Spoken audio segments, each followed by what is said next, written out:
Living as we do in an age of permanent war, economic injustice, the catastrophic climate change, racism, sexism, and many other forms of systemic and structural violence, we find ourselves asking, how can we respond? And these were the questions that we brought to Rome.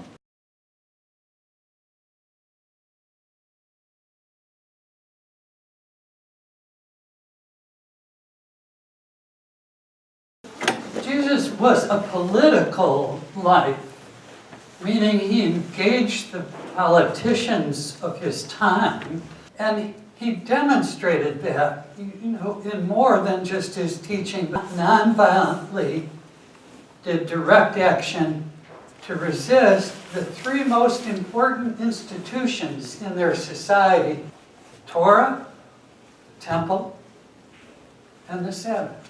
Over the course of my research and my work in different countries, from East Timor to Sri Lanka to Palestine to some of these other places, I would often hear amazing stories about the role played by parish priests and nuns and their involvement in nonviolent campaigns and movements around the world. Because the Catholic Church in many places is a key pillar of support for governments. And when the church hierarchy says we won't support a particular regime anymore, it can be hugely impactful.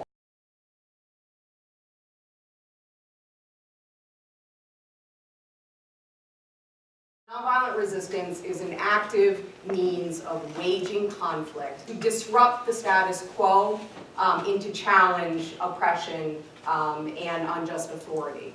Which form of struggle, violent or nonviolent, has historically been the most effective against the most formidable opponents? And we found that historically the nonviolent campaigns have been twice as effective as the violent campaigns. No regime, authoritarian or democratic, was able to stay in power when 3.5% of the population was engaged in active resistance.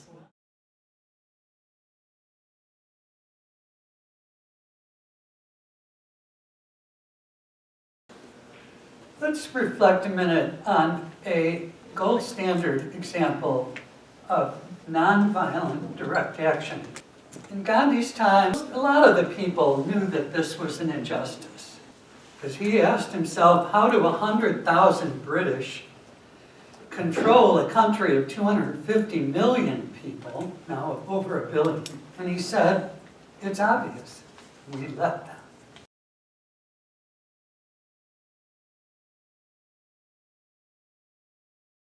A lot of what you've heard about today is strategic nonviolence that is under the civil resistance category. Strategic nonviolence directed to change the status quo. What I'm going to focus on is another application of nonviolence, and that is to protect civilians and to prevent violence. Our teams are specially trained. They focus 24/7 on civilian protection and violence deterrence. Half of them are women. Women bring certain understandings and qualities to peacekeeping that most of us men just don't have. It also works because we only go at the invitation of well-rooted organizations that are committed to protection, reconciliation, and human rights, and we find that that presence then, it's much more interactive. It's much more mutual, where at times they're protecting us, and at other times we're protecting them. Our ability to protect is based upon relationships. Armed peacekeepers' ability to protect is based upon threat.